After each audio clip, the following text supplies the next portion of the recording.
இன்றைக்கி நம்ம சிந்தனையெல்லாம் வேறு மாதிரி இருக்குது. ஒருத்தன் நடுத்தெருவில் உட்காந்து அழுதுகிட்டு இருந்தான். அந்த வழியாக வந்தவர் கேட்டார், ஏன்ப்பா அழற அப்படின்னு கேட்டார். 5 ரூபா சார், இந்த இடத்துல விழுந்துட்டுது, ரொம்ப நேரமாக தேடுறேன், கிடைக்காது போல இருக்கு அப்படின்னா. எப்போ தொலைஞ்சுது அப்படின்னு கேட்டார். அது எனக்கு தெரியாது சார், பணத்தை தொலைச்சவன் தேடி பார்த்துட்டு போயிட்டான், நான் அவனுக்கு பின்னாடி தேட வந்தவன் அப்படின்னு சொல்லிவிட்டு மறுபடியும் தேட ஆரம்பித்தானா. ஒரு தெருவில் சில சிறுவர்கள் விளையாடிக்கிட்டு இருந்தாங்க. ஏதோ ஒரு உயரமான கல்லை நடுத்தெருவில் வச்சு அதை சுற்றி சுற்றி ஓடி வந்துக்கிட்டு இருக்கிறாங்க. அது என்ன விளையாட்டோ அவங்களுக்கு தான் தெரியும். கொஞ்ச நேரம் அப்படி விளையாடிக்கிட்டு இருந்தவங்க விளையாடி முடித்ததும் அந்த கல்லை நடுத்தெருவில் அப்படியே விட்டுவிட்டு அவங்கவுங்க வீட்டுக்கு ஓடி போயிட்டாங்க. அதுக்கப்புறம் அந்த வழியாக 2 பெண்கள் பேசிக்கிட்டே வந்தாங்க. பேச்சு சுவாரஸ்யத்தில் நடுத்தெருவில் இருந்த அந்த கல்லை கவனிக்கலை. காலில் இடிச்சுட்டுது, லேசாக ரத்தம் வந்துட்டுது, வலி தாங்கலை. காலில் இடிச்சுக்கிட்ட பொண்ணு திட்ட ஆரம்பிச்சுட்டுது. வர வர ஊர் உலகம் ரொம்ப கெட்டு போச்சு, யாருக்கும் பொறுப்பே கிடையாது பாரு, இப்படி நடுத்தருவில் பொறுப்பு இல்லாமல் இப்படி கல்லை போட்டு வச்சுருக்குறாங்களே, இது நியாயமா அப்படின்னு சொல்லி இந்த சமூகத்தை கடுமையாக விமர்சனம் பண்ணிக்கிட்டு அவங்க போயிட்டாங்க. கொஞ்ச நேரம் கழித்து ஒரு வாலிபன் அந்த வழியாக வந்தான். அந்த கல்லை பார்த்தான், நின்னான், ஒரு நிமிஷம் யோசனை பண்ணான், என்ன பண்ணலாம்னு பார்த்தான்.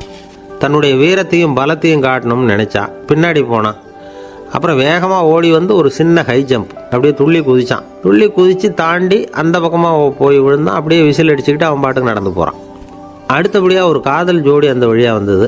நடுத்தெருவில் கண்ணில் பட்டது. அவங்க 2 பேரும் ரொம்ப நெருக்கமாக சேர்ந்து வந்துக்கிட்டு இருக்கிறாங்க.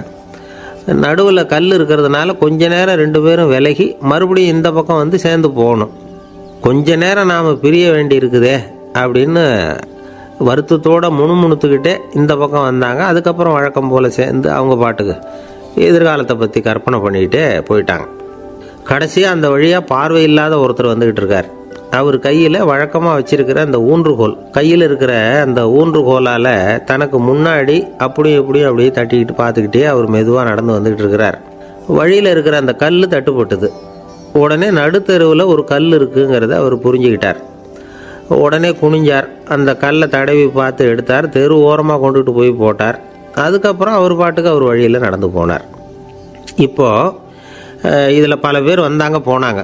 இவங்களில் பார்வை உள்ளவங்க யார், பார்வை இல்லாதவங்க யார்? இப்படி ஒரு கேள்வி கேட்டால் என்ன பதில் சொல்ல முடியும்? கொஞ்சம் யோசித்து பார்த்தா இன்றைக்கி பல பேர் இப்படி தான் இருந்துகிட்டு இருக்கிறோம். ஒரு ஆள் பார்க்குறதுக்கு பெரிய மனுஷன் மாதிரி இருக்கார். ஒரு தெரு வழியாக நடந்து வந்துக்கிட்டு இருந்தார். இருட்டு நேரம். வழியில் ஒரு பெரிய கல் கிடந்தது, கருங்கல். பார்த்தார். கொஞ்ச நேரம் யோசித்தார். போய் தூக்கி பார்த்தா ரொம்ப கனமாக இருந்தது. இன்னொரு ஆள் சேர்ந்தாதான் தூக்க முடியும். இவர் உடனே ரோட்டு ஓரமாக போய் ஒரு மரத்தடியில் உட்காந்துக்கிட்டார். 2 பக்கமும் பார்த்துக்கிட்டே இருக்கார், யாராவது வர்றாங்களான்னு. கொஞ்ச நேரத்தில் ஒருத்தர் வந்தார். இவருக்கு தெரிஞ்சவர். என்னங்க இந்த நேரத்தில் இங்கே உட்காந்துருக்குறீங்கன்னு கேட்டார் அவர். அதோ அந்த கருங்கல் அப்படின்னு சுட்டி காட்டினார். ஓ, அதை தூக்கி ஓரமாக போடணுமா? வாங்க 2 பேரும் தூக்கலான்னார் வந்தவர். நான் அதுக்காக உட்காந்துருக்கலேன்னார் இவர். பின்ன வேற எதுக்காகன்னார் அவர். ஒரு மனுஷன் கருங்கல்லில் காலை இடிச்சுக்கிட்டான்னா எப்படி துள்ளுவான்னு பார்க்கணுங்கிறது எனக்கு ரொம்ப நாளாக ஒரு ஆசை, அதுக்காக தான் உட்காந்துருக்கிறேன் அப்படின்னாராம். என்னுடைய நண்பர் ஒருத்தர் ஆழ்ந்த சிந்தனையில் இருந்தார். என்ன யோசனை பண்ணுறீங்கன்னு கேட்டேன். தலைவர் ஆகணும்னு பார்க்குறேன், அதுதான் என்ன வழின்னு யோசிச்சுக்கிட்டு இருக்கேன்னார். நான் கூட அது மாதிரி யோசித்து பார்த்தேன். அதுக்கப்புறம் அந்த யோசனையை கை விட்டுட்டேன் அப்படின்னோம். ஏன்னு கேட்டார். அதுக்கான தகுதிகள் நமக்கு இல்லைங்கிறது புரியுது. அது நமக்கு புரியறத விட நம்ம விட மற்றவங்களுக்கு நல்லா புரிஞ்சு போச்சு. அதனால் பேசாமல் கம்முன்னு இருந்துடுறது தான் நல்லது அப்படின்னோம். தலைவர் ஆகிறதுக்கு தகுதிகள் வேறு உண்டோ அப்படின்னு கேட்டார். அவர் யதார்த்தமாக தான் கேட்குறார். நாங்கள் உடனே எங்ககிட்ட இருந்த ஒரு புத்தகத்தை எடுத்து அவர்கிட்ட கொடுத்தோம். படித்து பாருங்கன்னு.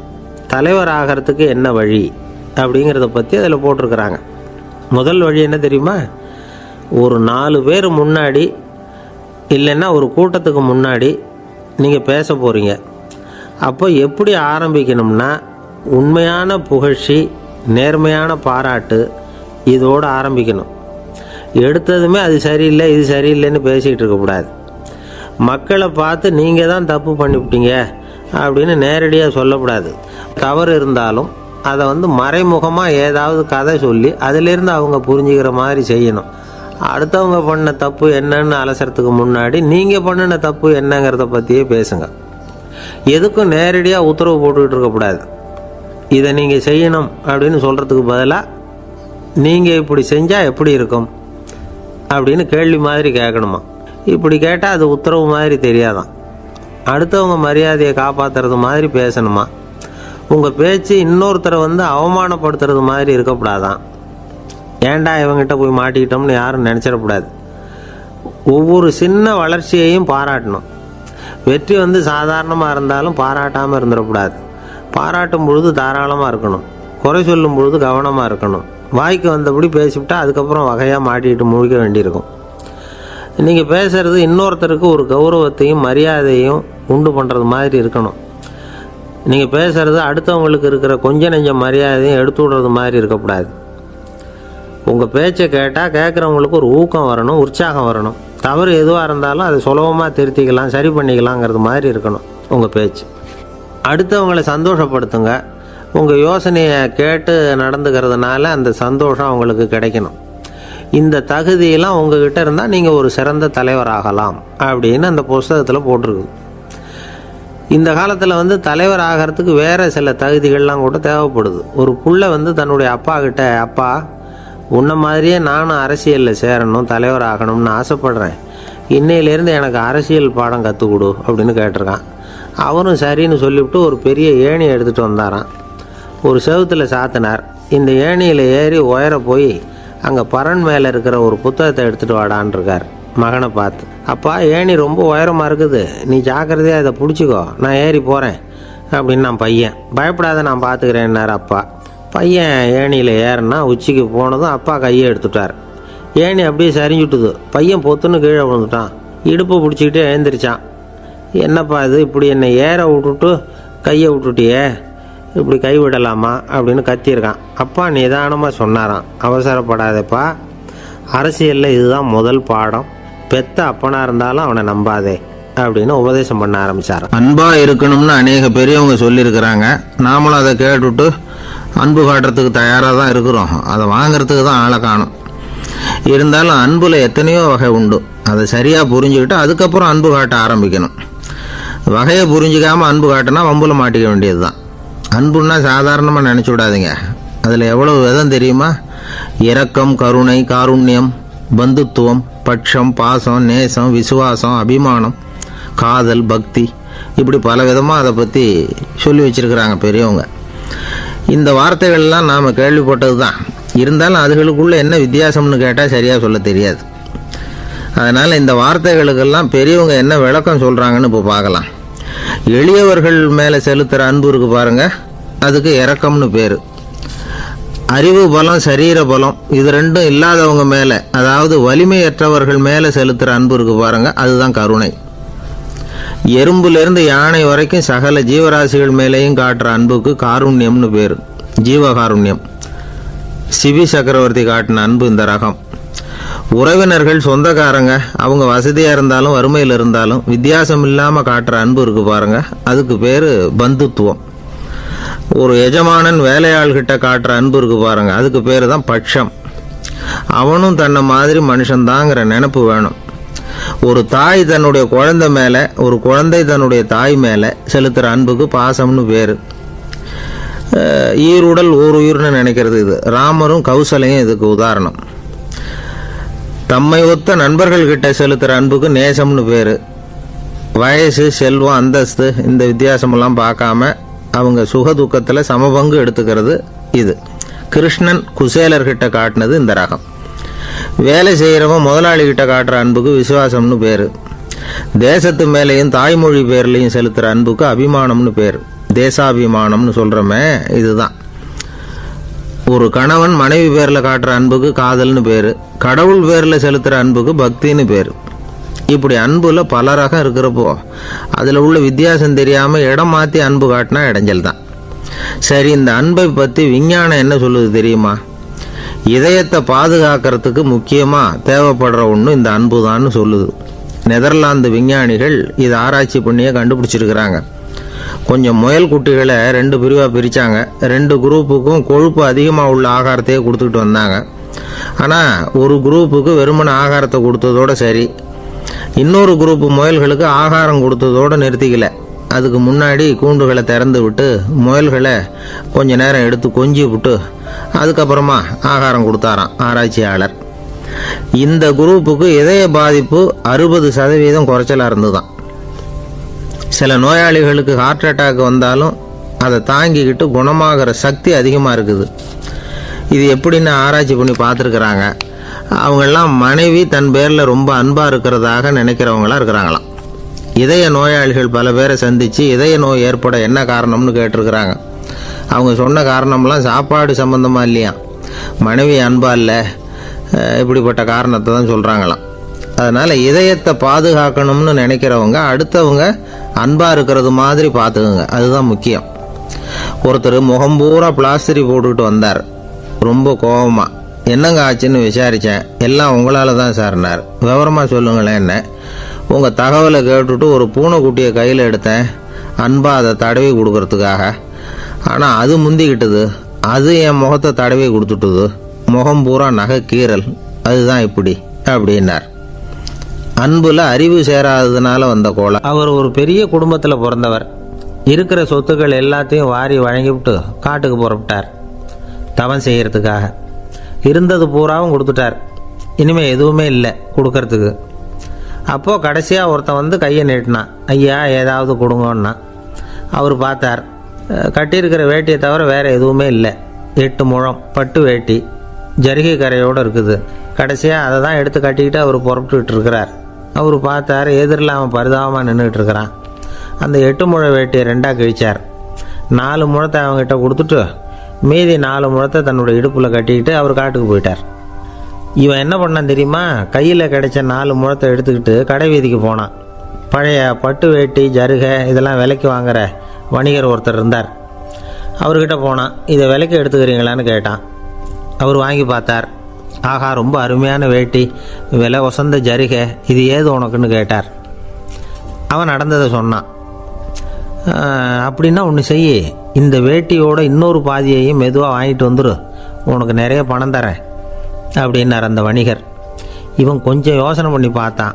கொஞ்சம் இருங்க, அதை வந்துவிடுறேன் அப்படின்னு சொல்லிவிட்டு நேராக காட்டுக்கு போனான். அவர் எங்கே இருக்காருன்னு தேடி கண்டுபிடிச்சான். அவர் ஒரு இடத்துல தவக்கோலத்தில் இருக்கிறார். கட்டியிருந்த இடைவேட்டியும் அவரை அறியாமலே நழுவி கீழே விழுந்து கிடக்குது. இவனுக்கு ரொம்ப வசதியாக போச்சு. அவரை கேட்க வேண்டிய அவசியமே இல்லை. மெதுவாக சத்தம் போடாமல் அடிமேல் அடி வச்சு நெருங்கினான். அவர் கண்ணை மூடிக்கிட்டு அவர் பாட்டு நின்றுக்கிட்டு இருக்கார். இவன் மெதுவாக போய் கீழே கிடந்த அந்த துணியை எடுத்துக்கிட்டு சத்தம் போடாமல் திரும்பி நடந்தான். அப்படி கொஞ்சம் தூரம் நடந்திருப்பான். அப்படி ஓட ஆரம்பிக்கிற சமயத்தில் அவன் காலில் கீழே கிடந்த முள் ஒன்று நறுக்குன்னு தைச்சி விட்டுது. வலி தாங்க முடியாமல் அம்மான்னு கத்திவிட்டான். இந்த சத்தத்தினால கண்ணை மூடி நின்றுக்கிட்டு இருந்த அவர் தவம் கலைஞ்சிது. மெதுவாக கண்ணை திறந்து பார்க்குறார். தன் இடையில இருந்த வேட்டி அவன் கையில் இருக்குது. இப்போ அவர் நினைக்கிறாராம், இந்த வேட்டி மேலே நான் வச்ச ஆசை அல்லவா அவனை வந்து திருடன் ஆக்கிவிட்டுது அப்படின்னு நினச்சாரான். இது எப்பேற்பட்ட மனநிலைங்கிறத கொஞ்சம் யோசிச்சு பாருங்கள். தான் ஒரு பொருள் மேலே வைத்த பற்று இன்னொரு மனிதன் திருடனாக ஆகிறதுக்கு காரணமாக ஆயிட்டுதே அப்படின்னு நினைக்கிறார். அப்படி நினச்ச அவர் யார் தெரியுமா? அவர் தான் மகாவீரர். இழந்துட்டேங்கிறியே, நீ என்னத்தை கொண்டு வந்த இங்கே இழக்கிறதுக்கு? நீ என்னத்தை உண்டாக்குன இது அழிஞ்சுட்டுதுன்னு சொல்கிறதுக்கு? இது அவருடைய சிந்தனை. ஜனாதிபதி ஆப்ரஹாம் லிங்கன் ஒரு நாள் தன்னோட கோச்சு வண்டியில் தலைநகரான வாஷிங்டனுக்கு போயிட்டுருக்கிறார். கோச்சு வண்டி ஒரு சாலையில் போயிட்டுருக்கு. அந்த சாலைக்கு ஒரு பக்கத்தில் பயங்கரமான சதுப்பு நிலம். சதுப்பு நிலம்னா அது புதைகுழி, புதை மணல்ங்கிறோம்ல, அது மாதிரி. அந்த சதுப்பு நிலத்தில் யாராவது மாட்டிக்கிட்டால் அவ்வளோதான், ஆளை கொஞ்சம் கொஞ்சமாக உள்ளே அமுக்கிவிடும். தப்பிச்சு கரையேறது கஷ்டம். அப்படிப்பட்ட நிலம் அது. ஆப்ரஹாம் லிங்கன் ஏதோ ஒரு முக்கியமான அரசாங்க வேலையாக போயிட்டு திரும்பி வந்துக்கிட்டு இருக்கிறார். அதனால் அந்த சமயத்தில் அவர் விலை உசந்த ஆடைகளை அணிஞ்சிருக்கிறார். அப்படி அவர் அந்த கோச்சு வண்டியில் வந்துக்கிட்டு இருக்கிறாரு. அந்த சமயத்தில் ஒரு காட்சி அவர் கண்ணில் பட்டுட்டுது. என்ன தெரியுமா? ரோட்டுக்கு பக்கத்தில் இருந்த சதுப்பு நிலத்தில் ஒரு இளம் பன்றி குட்டி சிக்கிக்கிட்டு தவிச்சிக்கிட்டு இருக்குது. பரிதாபமாக கத்திக்கிட்டு இருக்குது. அதை பார்த்தார் லிங்கன். அவருக்கு இன்னும் மாதிரி ஆயிட்டுது. உடனே வண்டியை நிறுத்த சொன்னார். கீழே இறங்கினார். தன்னோட விலை உசந்த ஆடைகளை பற்றி லட்சியம் பண்ணவே இல்லை. தனக்கே ஆபத்து வரலாம்ங்கிறத பற்றியும் கவலைப்படலை. தான் ஒரு குடியரசுத் தலைவருங்கிறத பற்றியும் அவர் நினச்சி பார்க்கல. நேராக அந்த சதுப்பு நிலம் பக்கமாக போனார். அந்த சேத்துல இறங்கி பன்றிக்குட்டியை காப்பாற்றி கரைக்கு கொண்டுட்டு வந்து சேர்த்துட்டார். அதுக்கப்புறம் நிம்மதியாக கோச்சு வண்டியில் ஏறி வெள்ள மாளிகைக்கு வந்து சேர்ந்தார். ட்ரெஸ்ஸு உடம்பு பூரா சேறு சகதி. பார்க்குறவங்களுக்கெல்லாம் ஆச்சரியமாக போச்சு. அவங்களுக்கு ஒன்றும் புரியல. இவர் நேராக ட்ரெஸ்ஸு மாற்றிக்கிறதுக்காக போனார். கோச்சு வண்டி ஓட்டிகிட்டு வந்தவங்கிட்ட போய் எல்லோரும் கேட்டாங்க என்ன ஆச்சு அப்படின்னு. அவர் வர்ற வழியில் நடந்த விவரத்தை சொன்னார். ஆபிரகாம் லிங்கனுடைய இந்த இறக்க குணத்தை எல்லாரும் பாராட்டினாங்களாம், புகழ்ந்தாங்களாம். ஆனால் இதுக்கு லிங்கன் என்ன பதில் சொன்னார் தெரியுமா? தயவு பண்ணி இந்த புகழ்ச்சியான பேச்சையெல்லாம் ஒதுக்குங்க, அதெல்லாம் வேணாம். அந்த சின்ன பிராணி சகதியில் மாட்டிக்கிட்டு துடிச்சிக்கிட்டு இருந்தது, அதை பார்த்தேன். உடனே என்னுடைய இதயத்தில் ஒரு முள் தைச்சது மாதிரி ஒரு உணர்வு. அந்த முள்ளை பிடுங்கி எறிஞ்சேன், அவ்வளவுதான். உண்மையில் அந்த பிராணிக்கு நான் உதவினேங்கிறத விட எனக்கு ஏற்பட்ட இன்னலை போக்கிட்டேன் அப்படிங்கிறது தான் உண்மை. அதுதான் பொருத்தம். அப்படி இருக்கிறப்போ இதில் புகழறதுக்கு என்ன இருக்குது அப்படின்னார் ஆபிரகாம் லிங்கன். எவ்வளவு யதார்த்தமான வார்த்தைகள் பாருங்கள்.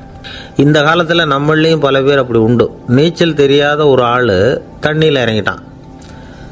தண்ணி ஆழங்கிறது அப்புறமா தான் தெரிஞ்சுது. தத்தளிக்க ஆரம்பிச்சுட்டான். வாழ்னு கத்துறான். கரையில் நின்றுக்கிட்டு இருந்த ஒருத்தர் இதை பார்த்தார். உடனே அவருக்கு இதயத்தில் முள் தைச்சது மாதிரி ஒரு உணர்வு. உடனே குபீர்னு தண்ணியில் பாஞ்சார். அவரை காப்பாற்றி கரைக்கு கொண்டுட்டு வந்து சேர்த்தார். இதை பார்த்துக்கிட்டு இருந்த இன்னொருத்தர் காப்பாற்றின அந்த ஆளை பாராட்டி புகழ்ந்தார். என்ன புகழாதீங்க சார் அப்படின்னார் அவர். ஏன்னு கேட்டார் இவர். நான் அந்த ஆளை ஏன் காப்பாற்றினேன் தெரியுமா? அவன் நேற்றுக்கு என்கிட்ட 300 ரூபா கடன் வாங்கியிருக்கிறான். இவன் தண்ணியில் போட்டான்னா நான் கொடுத்த கடனும் தண்ணியில் போடும். அதனால தான் விழுந்து காப்பாற்றினேன் அப்படின்னா அந்த ஆள். ஒருத்தர் ரொம்ப அவசரமாக போய்கிட்டு இருந்தார். எங்கே சார் போகிறீங்கன்னு கேட்டோம். எனக்கு வேண்டியப்பட்ட ஒருத்தருக்கு குழந்தை பிறந்திருக்கிறதாக செய்தி வந்திருக்கு, அதுதான் ஆஸ்பத்திரிக்கு போயிட்டுருக்கேன், பார்த்துட்டு வரலாம்னு அப்படின்னார். அப்படின்னா கொஞ்சம் இப்படி உட்காருங்க அப்படின்னோம். சில விவரமெல்லாம் சொல்கிறேன், கேட்டுக்கிட்டு போங்க அப்படின்னோம். உட்காந்தார். அப்புறம் சொல்ல ஆரம்பித்தோம். புதுசாக பிறந்திருக்கிற ஒரு குழந்தைய பார்க்க போகிறதுன்னா அது சாதாரண விஷயம் இல்லை. அதில் ரொம்பவும் கவனமாக நடந்துக்கணும்.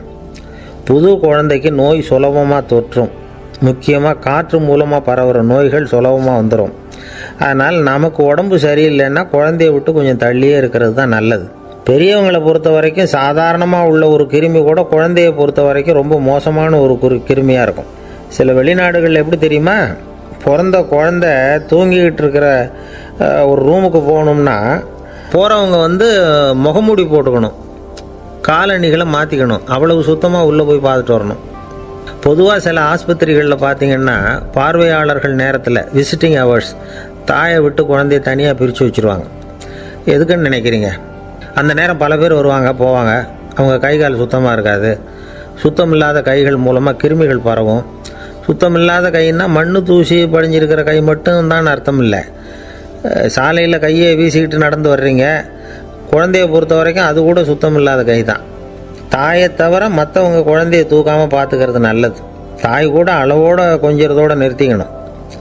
புதுசாக ஒரு குழந்தைய பெற்றுருக்கிற பொண்ணுக்கிட்ட மற்ற தாய்மார்கள் ஏதாவது சொல்லிக்கிட்டே இருப்பாங்க. குழந்தைய அப்படி வளர்க்கணும் இப்படி வளர்க்கணும் அப்படின்னு ஏதாவது அட்வைஸ் பண்ணிக்கிட்டே இருப்பாங்க.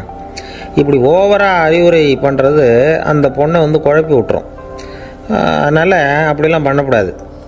அந்த பெண்ணே ஏதாவது கேட்டால் கூட டாக்டர் சொல்ல வேண்டிய விவரங்களையெல்லாம் நாமே சொல்லிகிட்டு இருக்கக்கூடாது. புதுசாக பிறந்திருக்கிற குழந்தைய மட்டும்தான் இப்படி பார்க்கணும்னு இல்லை. ஒரு நோயாளி குழந்தைய பார்க்க போகிறதுனா கூட ரொம்ப எச்சரிக்கையாக தான் நடந்துக்கணும். ஒரு தின்பண்டமோ விளையாட்டு சாமானோ அந்த குழந்தைக்கு நாம் வாங்கிட்டு போகிறதா வச்சுக்குவோம். அதை நேராக கொண்டுகிட்டு போய் அந்த குழந்தைகிட்டே கொடுக்கக்கூடாது. அதோட அப்பா அம்மாக்கிட்ட ரகசியமாக கொடுக்கலாம். அவங்க முடிவு பண்ணட்டும் குழந்தைகிட்ட அதை கொடுக்கலாமா வேண்டாமாங்கிறத. அவங்களுக்கு தான் தெரியும் அதோட மனசும் உடம்பும்.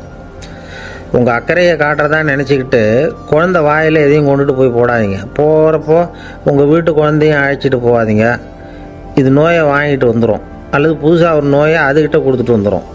என்ன தான் உங்களுக்கு பழக்கமான குழந்தையாக இருந்தால் கூட அதுக்கு விருப்பம் இல்லைன்னா பேசக்கூடாது.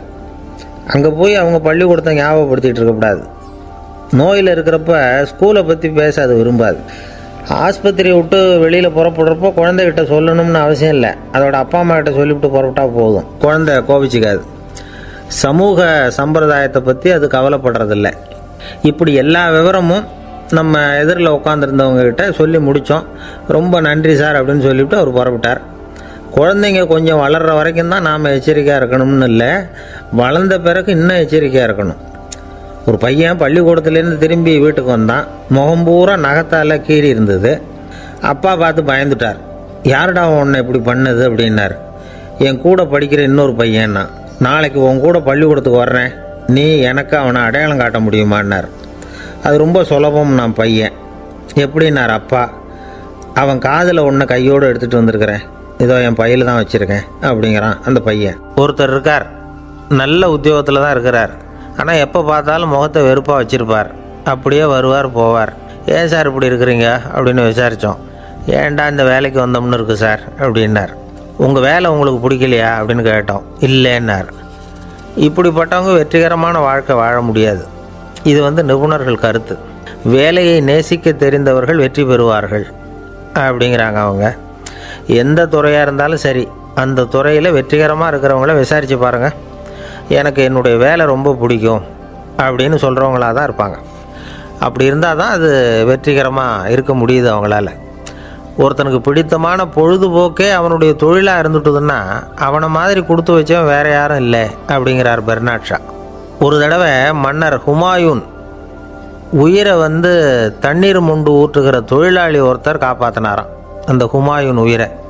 உடனே மன்னர் கேட்டிருக்கார், உனக்கு என்ன வேணும்னாலும் கேளு தரேன், உயர் பதவி வேணுமா அப்படின்னு கேட்டாராம். மன்னா, மக்களின் தாகம் தீர்க்கக்கூடிய இந்த பணியை விட உயர்ந்தது உண்டா அப்படின்னாராம் அந்த தொழிலாளி. அவரால் அவருடைய வேலையை நேசிக்க முடிஞ்சுது, அதனால் மகிழ்ச்சியாக இருக்க முடிஞ்சுது. நாமெல்லாம் அப்படி இல்லை. வேலை கிடைக்கிற வரைக்கும் கிடைச்சா போதும் அப்படின்னு இருக்கோம். கிடைச்சதுக்கப்புறம் ஏன்டா இந்த வேலைக்கு வந்தோம்னு ரொம்பவும் அழுத்துக்குவோம். சரி, நாம் இருக்கிற இடத்துல நாம் வெற்றிகரமாக இருக்க வழி உண்டா அப்படின்னா உண்டுன்னு சொல்கிறாங்க. அதாவது மன இயல் நிபுணர்கள் இருக்கிறாங்க இல்லையா, அவங்க அதுக்கு முக்கியமாக 6 வழிகள் சொல்கிறாங்க. நீங்கள் ஒரு அலுவலகத்தில் வேலை பார்க்குறவரா அப்படின்னா இதை கேளுங்க.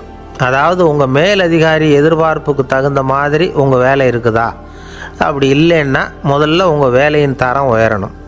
உங்களுக்கு மேலே கீழே வேலை பார்க்குற பணியாளர்கள்கிட்ட நல்ல விதமாக பழகிறீங்களா? அந்த உறவு முறையில் ஏதாவது குறை இருந்தால் அதை கண்டுபிடிச்சி சரி பண்ணுங்கள். நம்பிக்கைக்கு உரியவர் அப்படின்னு நீங்கள் பேர் எடுக்கணும். நீங்கள் எடுக்கிற முடிவு நல்ல முடிவாக தான் இருக்கும் அப்படின்னு அடுத்தவங்க சொல்லணும்.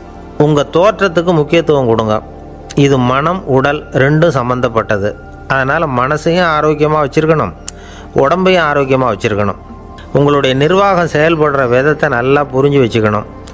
உங்களுடைய நிர்வாகம் இப்போ ஒரு காரியம் செய்யுதுன்னு வச்சுங்க, ஏன் அப்படி செய்யுது, எதுக்காக அப்படி செய்யுது, அதனுடைய குறிக்கோள் என்ன, அது நீடிக்கிறதுக்கு காரணம் என்ன, இதையெல்லாம் தெரிஞ்சுக்கணும். சிரிப்புக்கு வஞ்சகம் பண்ணக்கூடாது, நல்லா சிரிக்கணும், அப்போ தான் அது திரும்ப கிடைக்கும். கடந்த கால தோல்வியை பற்றி கவலைப்படக்கூடாது. முதலாளி விருப்பம் தெரிஞ்சு நடந்துக்கிறது நல்லது தான். அதுக்காக காக்கா பிடிக்கணுங்கிற அவசியம் இல்லை. உங்களுக்கு ஒரு பொறுப்பான வேலை கிடைக்குது, உடனே சத்தம் குழப்பம் அப்படின்னு சூழ்நிலையை இறுக்கமாக ஆக்கிடக்கூடாது. எந்த சூழலையும் இயல்பாக கையாளக்கூடியவர் அப்படிங்கிறத காட்டணும். இதெல்லாம் உங்கள் துறையில் நீங்கள் வெற்றி பெற நிபுணர்கள் சொல்கிற யோசனைகள். இவ்வளவு விவரமும் சொல்லிவிட்டு ஒருத்தரை பார்த்து கேட்டோம், இப்போ சொல்லுங்கள், நீங்கள் செய்கிற வேலை உங்களுக்கு பிடிச்சிருக்குதா அப்படின்னோம். ரொம்ப ரொம்ப பிடிச்சிருக்குது அப்படின்னார். சரி, என்ன செஞ்சிகிட்டு இருக்கிறீங்க அப்படின்னு கேட்டோம். சும்மா தான் இருக்கிறேன் அப்படின்னார் அவர். அள்ள அள்ள குறையாதது அட்சய பாத்திரம், அது நமக்கு தெரியும், கேள்விப்பட்டிருக்கிறோம். ஆனால் போட போட நிரம்பாத ஒரு பாத்திரம் உண்டு. அது என்ன தெரியுமா? நம்மளில் பல பேர்கிட்ட அந்த பாத்திரம் உண்டு. அதுதான் பேராசை அப்படிங்கிற பாத்திரம். அதை நிறைவு செய்யவே முடியாது. பேராசையை பற்றி சுஃபி இலக்கியத்தில் ஒரு பிரபலமான கதை உண்டான். அதை ஒரு பெரியவர் எடுத்து சொல்லியிருக்கிறார். ஒரு மன்னர் நகர்வலம் போயிட்டு இருக்கார். ஒரு பிச்சைக்காரன் மன்னர் எதிரில் வரான். பிச்சை போடுங்கங்கிறான். என்னுடைய அமைதியை கெடுக்காதே போங்கிறார் மன்னர். அவன் சிரிக்கிறான். அரசே, உங்களுடைய அமைதி கெடக்கூடிய நிலையில் இருந்தால் அதுக்கு பேர் அமைதியே கிடையாது அப்படின்னு நானா. எதிரில் நிற்கிறது வெறும் பிச்சைக்காரன் இல்லை, யோகி அப்படிங்கிறத மன்னர் புரிஞ்சுக்கிட்டார். துறவியே, உங்களுக்கு என்ன வேணும்னாலும் கேளுங்க, கொடுக்குறேன்னாராம். அந்த துறவி மறுபடியும் சிரிக்கிறார். அரசே, உங்களால் முடியாததையெல்லாம் கொடுக்க முடியும்னு சத்தியம் செய்யாதீங்க அப்படின்னார். மன்னருக்கு கோபம் வந்துட்டுது. என்ன இவர் இப்படி சொல்கிறாரே அப்படின்னு நினச்சார். நகர்வலத்தை பாதியிலேயே நிறுத்தினார். வாங்க அரண்மனைக்குன்னார். துறவியை அழைச்சிக்கிட்டு அரண்மனைக்கு வந்துட்டார். துறவி தன்கிட்ட இருந்த பிச்சை பாத்திரத்தை நீட்டினார். இது நிறைய எனக்கு பொற்காசுகள் வேணும் அப்படின்னாராம். அவ்வளவு தானா, இது ஒரு பெரிய காரியமா அப்படின்னு கையை தட்டினாராம் மன்னர். ஒரு பெரிய தாம்பாளம் நிறைய பொற்காசுகள் வந்து சேர்ந்தது. அதை அள்ளி போட்டார். போட போட அந்த பிச்சை பாத்திரம் நிரம்பவே இல்லை. பொற்காசுகள் போட போட அவ்வளவையும் உள்ளே வாங்கிக்கிட்டே இருக்குது. அரசாங்க கஜானாவே காலி ஆகிட்டுது. மூட்டை மூட்டையாக பொற்காசுகளை கொட்டி பார்த்துட்டாங்க. அது முழுங்கிக்கிட்டே இருக்குது. கடைசி வரைக்கும் அந்த பிச்சை பாத்திரம் வந்து நிரம்பவே இல்லை. அரசர்கிட்ட இருந்த கர்வம் போயிட்டுது. அப்படியே பொத்துன்னு துறவி காலில் விழுந்தார். அப்போ அந்த துறவி சொன்னாராம், மன்னா, இந்த பிச்சை பாத்திரத்தை உங்களால் மட்டும் இல்லை, வேற யாராலையும் நிரப்ப முடியாது. அதுக்கு என்ன காரணம்னா, இது வந்து சாதாரண பிச்சை பாத்திரம் இல்லை, பேராசைகளோடு வாழ்ந்து செத்துப்போன ஒரு மனிதனின் மண்டை ஓடுது அப்படின்னாராம். பாருங்கள், இதுதான் அந்த சுஃபி இலக்கிய கதை. செத்த பிறகும் நிறைவு இல்லைன்னா அது எப்பேற்பட்ட பேராசையாக இருக்கும்னு யோசித்து பார்த்துங்க. நம்மளும் ஒருத்தர் கல்யாணம் பண்ணிக்க பொண்ணு பார்த்துக்கிட்டு இருந்தார்.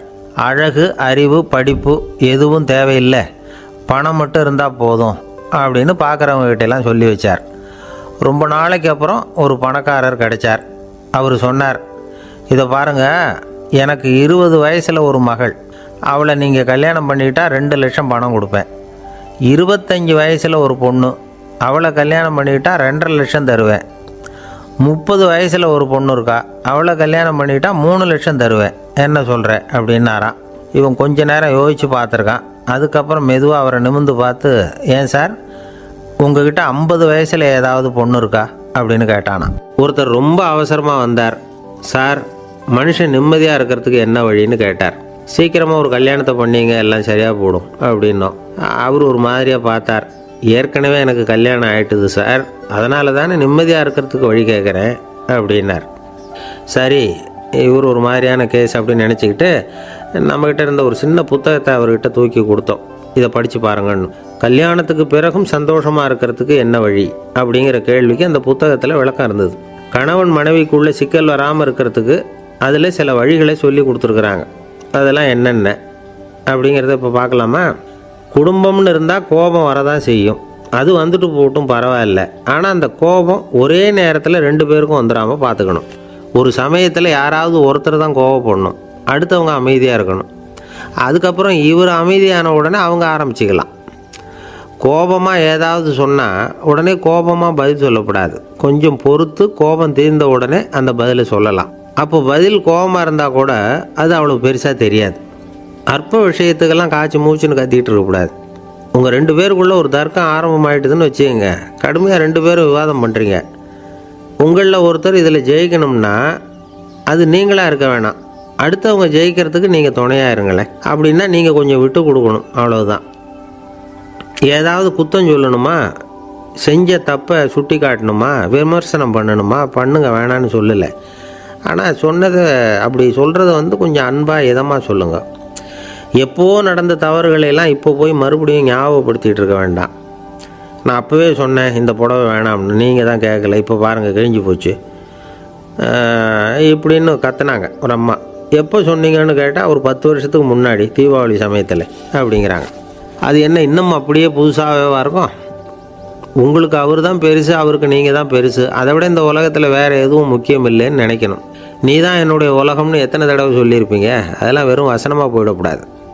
ஏதாவது ஒரு பிரச்சனையை பற்றி கடுமையாக விவாதம் பண்ணிக்கிட்டு இருக்கீங்க, அதை அப்படியே பாதியில் விட்டுட்டு படுக்கைக்கு போயிடக்கூடாது. சுச்சத்தை நாளைக்கு பேசிக்கலாம்னு. அப்படி போனால் தூக்கம் வராது. பிரச்சனையை ஒரு முடிவு பண்ணிக்கிட்டு அதுக்கப்புறமா தூங்க போகணும். ஒரு நாளில் ஒரு தடவையாவது உங்கள் ஜோடியை பாராட்டி நல்ல விதமாக கனிவாக ஒரு வார்த்தை சொல்லணும் அப்படின்னு தீர்மானம் பண்ணிங்க.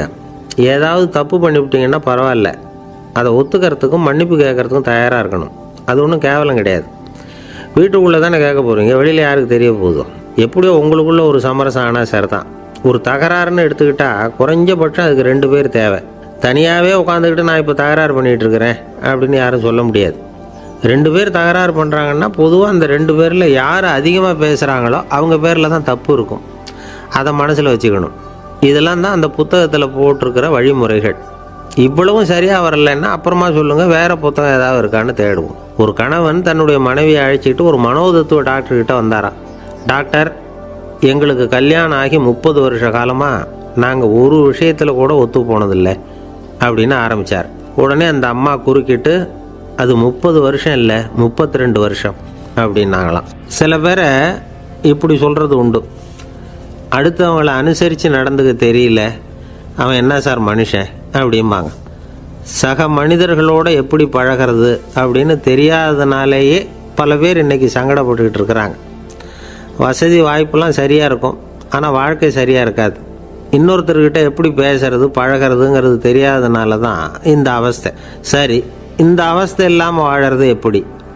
இதுக்கு அனுபவசாலிகள் சில வழிமுறைகளை சொல்கிறாங்க. அதெல்லாம் என்னென்னங்கிறத இப்போ தெரிஞ்சுக்குவோம். முதல்ல நம்ம நாக்கு நம்ம கண்ட்ரோலில் இருக்கணும். வார்த்தைகளை கொட்டிவிட்டு அதுக்கப்புறம் அள்ள முடியாமல் கடந்து கஷ்டப்படக்கூடாது. எப்படி பேசுகிறோங்கிறதும் முக்கியம், பேசுகிறப்ப எப்படி முகத்தை வச்சுருக்கிறோங்கிறதும் முக்கியம். அன்பாக பேசினாலும் நல்லாயிருக்கும். அப்படி பேசுகிறப்ப ஆதரவாக அவர் தோள் மேலே ஒரு கையை போட்டுக்கிட்டு பேசினா இன்னமும் நல்லாயிருக்கும். 2வது விஷயம், இன்னொருத்தர்கிட்ட பேசுகிறப்போ வாக்குறுதிகளை அள்ளி வீசக்கூடாது. கொடுக்குற வாக்குறுதி குறைச்சலாக இருக்கணும். அப்படி கொடுத்த வாக்குறுதியை கண்டிப்பாக நிறைவேற்றணும். நாம் ஒருத்தரை பாராட்டுறோம் அல்லது அவரை பற்றி அபிப்பிராயம் சொல்கிறோம்னா அது ஆக்கப்பூர்வமாக இருக்கணும். நம்ம பாராட்டு அல்லது விமர்சனம் அடுத்தவருடைய முன்னேற்றத்துக்கு உதவுறது மாதிரி இருக்கணும். நாம் சொல்கிறத கேட்டுட்டு அவன் தலையில் கையை வச்சுட்டு உட்காந்துடக்கூடாது. எப்பவும் உற்சாகமாக இருக்கணும், முகம் மலர்ச்சியாக இருக்கணும். மனுஷன் இருந்தால் வருத்தம், கவலை, ஏமாற்றம் எல்லாம் இருக்க தான் செய்யும். அதெல்லாம் மனசில் இருக்கட்டும். அந்த வருத்தமும் கவலையும் ஏமாற்றமும் சேர்ந்துக்கிட்டு நம்ம முகத்தில் இருக்கிற மலர்ச்சியை மூடி மறைக்கிறதுக்கு நாம் இடம் கொடுத்துடக்கூடாது. எந்த விஷயத்தை பற்றி யாருக்கிட்ட பேசினாலும் வெளிப்படையாக பேசணும். திறந்த மனசோடு பேசணும். மூடி மறைச்சி முன்னு மூழ்கிக்கிட்டு இருக்கக்கூடாது. இன்னொருத்தர்கிட்ட பேசுகிறப்போ விவாதம் பண்ணுங்க, அது தப்பு இல்லை. ஆனால் வாதாடிக்கிட்டு இருக்கக்கூடாது. அதாவது என்ன சொல்கிறாங்கன்னா, டிஸ்கஸ் பண்ணலாம், ஆர்கியூ பண்ணக்கூடாதான். நம்மக்கிட்ட இருக்கிற நல்ல குணங்களை நாம் எடுத்து சொல்லிகிட்டு இருக்கக்கூடாது. அந்த நல்ல குணங்களே நம்மளை பற்றி எடுத்து சொல்லணும். அது மாதிரி நடந்துக்கணும். அதே மாதிரி அடுத்தவங்க கிட்ட உள்ள கெட்ட குணங்களை பற்றி அவசியம் இல்லாமல் நாம் பேச வேண்டியதில்லை. உங்களை பற்றி யாராவது தப்பாக பேசுகிறாங்களா, அப்படி அவங்க பேசுகிறதுல உண்மை இல்லையா அப்படின்னா அதை நீங்கள் பொருட்படுத்த வேண்டியதில்லை, விட்டுடலாம். அது தானாக போயிடும். ஒரு 4-5 பேரோட பேசிக்கிட்டு இருந்தீங்கன்னா எல்லாருக்கும் முக்கியத்துவம் கொடுங்க. யாரையும் அலட்சியப்படுத்தாதீங்க. தமாஷா பேசலாம், ஆனால் அவங்க தமாஷ் அடுத்தவங்களை கேலி பண்ணுறதா இருக்கக்கூடாது. நமக்கு கிடைக்க வேண்டியது கிடைக்கலையே அப்படிங்கிற தவிப்பு நம்மக்கிட்ட இருக்கக்கூடாது. அது தேவையில்லை. உங்கள் செயல்பாடுகள் தெளிவாக இருக்கட்டும். பாராட்டு தானாக அவங்கள தேடிட்டு வரும். இன்னொரு மனுஷனுடைய மனசில் கௌரவமான ஒரு இடத்த பிடிக்கணும்னா நாம் இந்த குணத்தையெல்லாம் நம்மக்கிட்ட வளர்த்துக்கணும். இதெல்லாம் அனுபவசாலிகள் சொல்லியிருக்கிற குறிப்புகள். இந்த குறிப்புகளை சரியாக புரிஞ்சுக்கணும். அது முக்கியம். தப்பாக புரிஞ்சுக்கிட்டா என்ன ஆகும் தெரியுமா? இதை கேளுங்க. ஒருத்தர் வந்தார். சார், அடுத்தவங்க தோள் மேலே கையை போட்டுக்கிட்டு அன்பாக பேசணும்னு சொன்னீங்க. அப்படி தான் பேசினேன். அவர் முதுகை கூட தட்டி கொடுத்தேன். என் வேலை போயிட்டுது சார், வீட்டுக்கு அனுப்பிச்சிட்டாங்க அப்படின்னார். யாருக்கிட்ட அப்படி பேசுனீங்கன்னு கேட்டோம். என் முதலாளிகிட்ட சார் அப்படிங்கிறார் ரொம்ப சோகமாக. இந்த உலகமே ஒரு நாடக மேடை, நாம் எல்லாரும் நடிகர்கள். இது ஞானிகள் சொல்கிறது. இது ஒரு பக்கம் இருக்கட்டும். இந்த உலகத்துக்குள்ளே எத்தனையோ நாடக மேடைகள், எத்தனையோ நடிகர்கள், எத்தனையோ நாடகங்கள். இதெல்லாம் எப்படி ஆரம்பமாச்சு? அதுதான் இன்றைக்கி தகவல். அதாவது ஆதி மனிதன் பேச ஆரம்பிக்கிறதுக்கு முன்னாடி சைகையாலேயே எல்லாத்தையும் சொல்லிகிட்டு இருந்தான். அதனால் அப்போவே நடிப்பு ஆரம்பமாயிட்டுது. முதல்ல ஒரு வேட்டையைத்தான் அவன் நடித்து காட்டியிருப்பான்.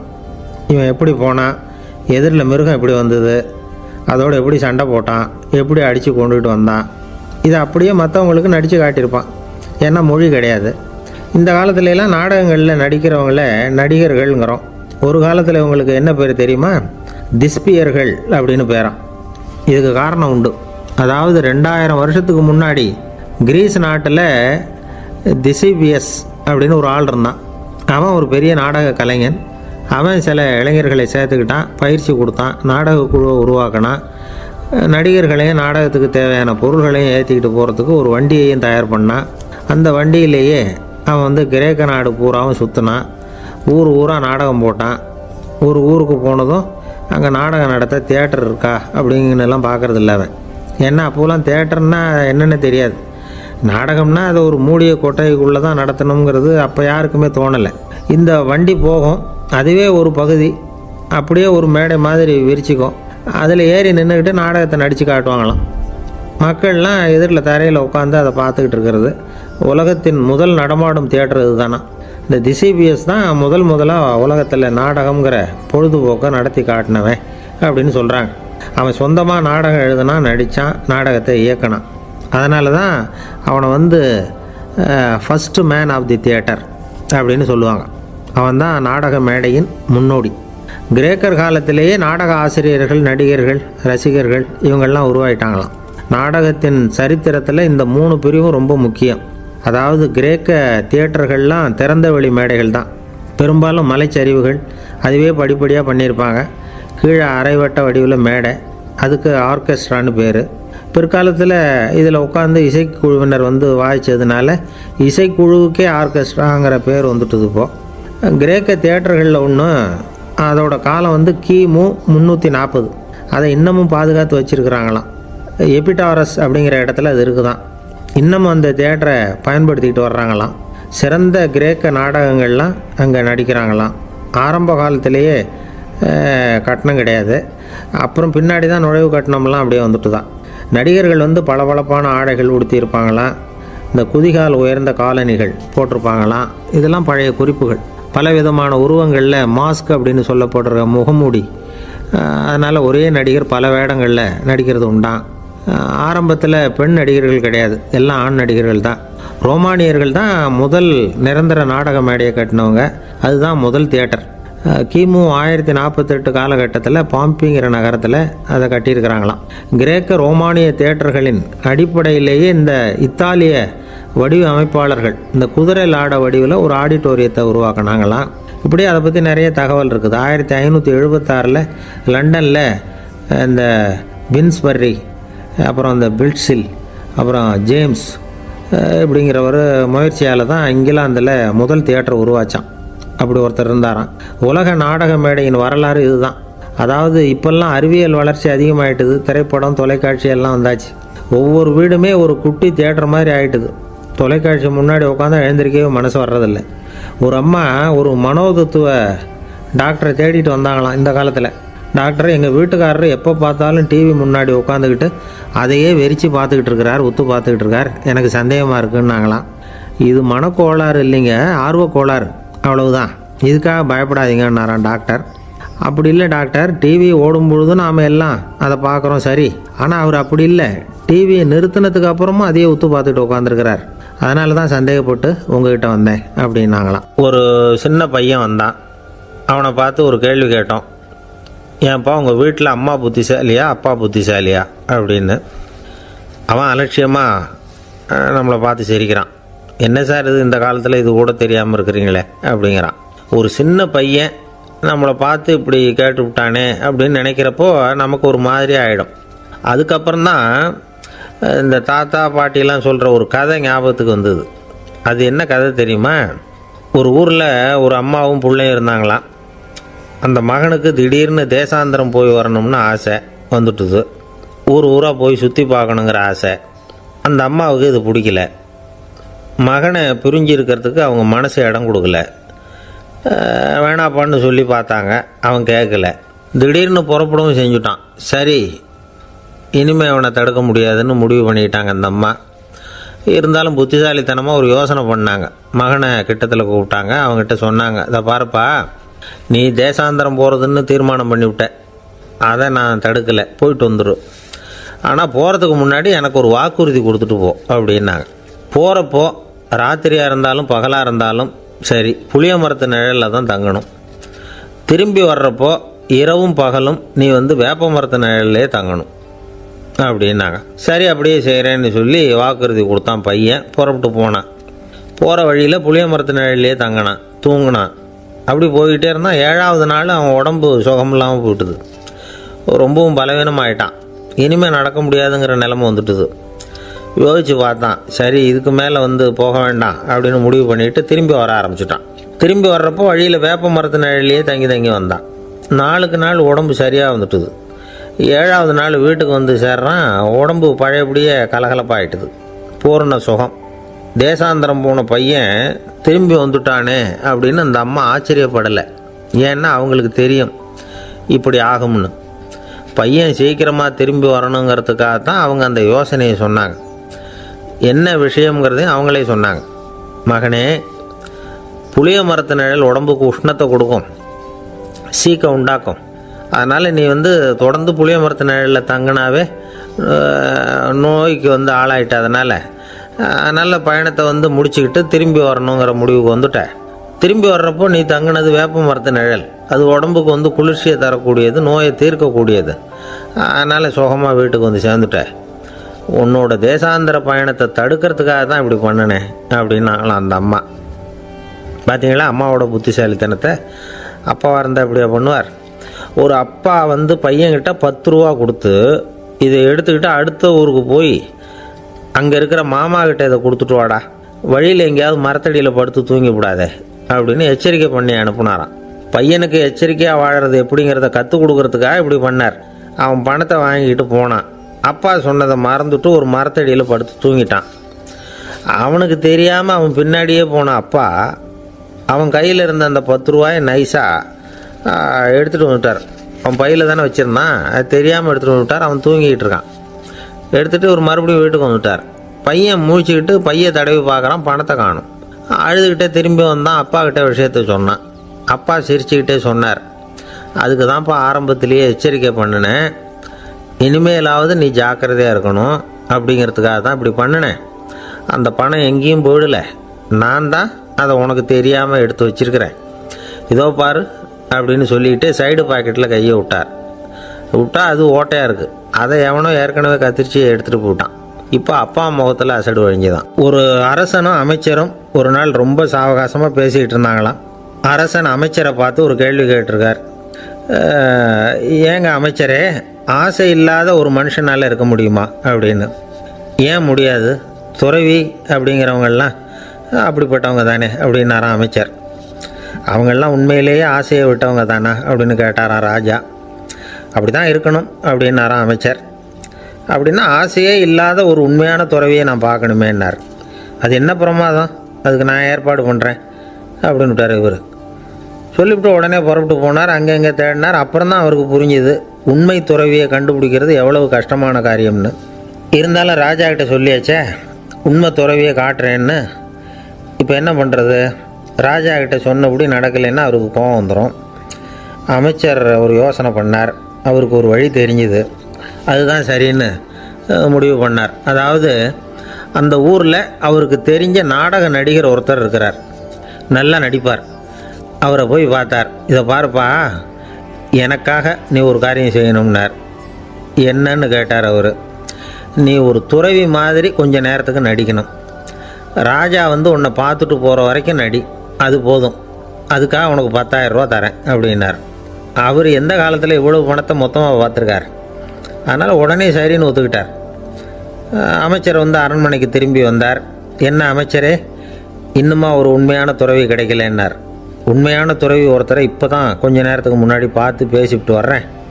அவர் நம்ம ஊருக்கு வெளியில் குளத்தங்கரையில் உள்ள ஒரு ஆலமரத்துக்கு அடியில் உட்காந்துருக்கிறார் அப்படின்னார் இவர். அப்படின்னா உடனே புறப்படுங்க அப்படின்னார் ராஜா. பரிவாரங்களோடு புறப்பட்டார். அங்கே அந்த மரத்தடியில் அந்த ஆள் வேஷம் போட்டுக்கிட்டு துறவி மாதிரி உட்காந்துருக்கிறான். ராஜா நேராக போனார். அந்த துறவி காலில் பொத்துன்னு விழுந்து வணங்கினார். உடனே ராணியும் அவர் காலில் விழுந்தாங்க. அடுத்தபடியாக அமைச்சர் விழுந்தார். அவருக்கு தெரியும் இது நம்ம ஆள் தான்னு. இருந்தாலும் என்ன பண்ணுறது, நேரம். அப்புறம் பரிவாரங்கள்லாம் துறவி காலில் விழுந்து ஆசீர்வாதம் வாங்கிட்டாங்க. ராஜா அப்புறமா தங்கத்தட்டில் பொன்னையும் பொருளையும் வச்சு அந்த துறவிக்கிட்ட ரொம்ப பணிவாக நீட்டுறார்.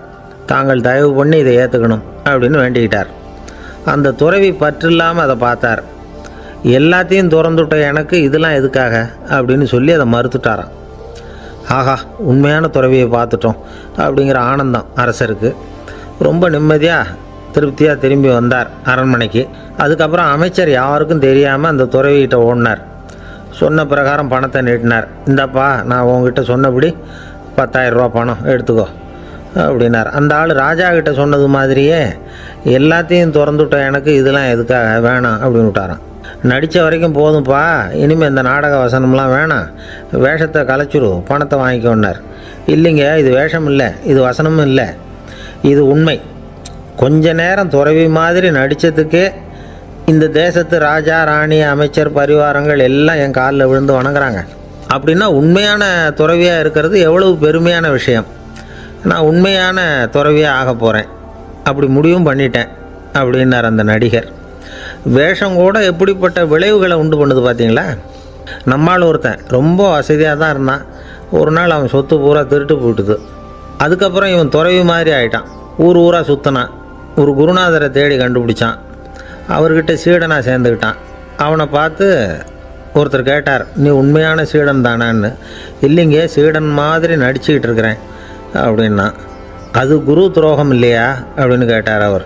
இல்லைங்க, நான் பண்ணது குரு துரோகம் இல்லை, என் குரு பண்ணது தான் துரோகம்.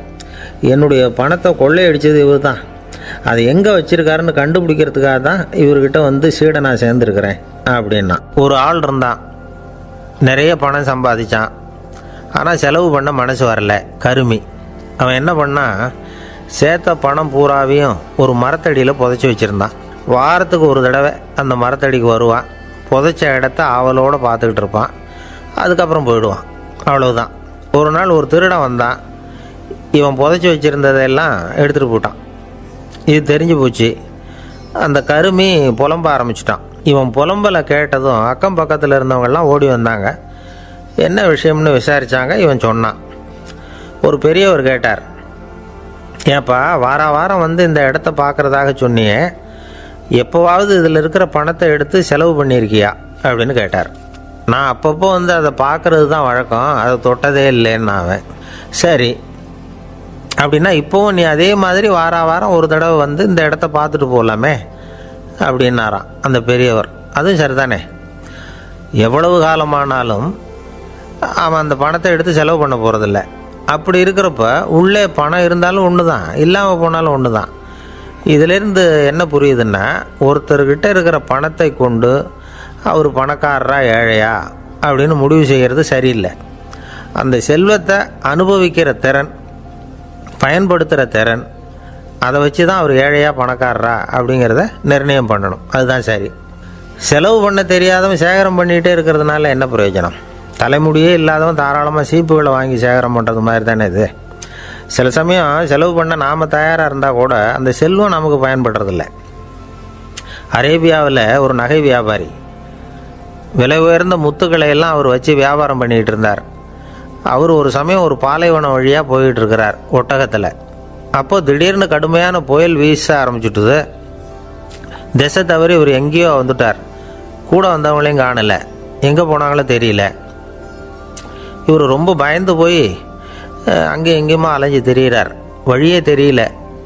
பசி கடுமையாயிட்டுது. ஒட்டகத்து முதுகில் ஒரு மூட்டை இருந்தது, அதை பிரித்து பார்த்தார். உள்ளே ஏதாவது இருக்கான்னு தேடி பார்க்குறார். அது வரைக்கும் கண்ணில் தட்டுப்படாத அபூர்வமான ஒரு பை கண்ணில் பட்டுது. ஆஹா, அதில் ஏதாவது சாப்பிட்றதுக்கு இருக்கும் அப்படின்னு நினச்சி ஆவலாக அதை பிரித்து பார்க்குறார். அந்த பையில் விலை உயர்ந்த முத்துக்கள் நிறைய இருந்துதான். அப்போ தான் அவர் நினச்சாராம், விலை உயர்ந்த முத்துக்கள் கூட சாப்பிட்றதுக்கு உணவாக முடியாது அப்படிங்கிறத புரிஞ்சுக்கிட்டாராம். எந்த நேரத்தில் எது நமக்கு தேவையோ அது நமக்கு தாராளமாக கிடைக்கணும்.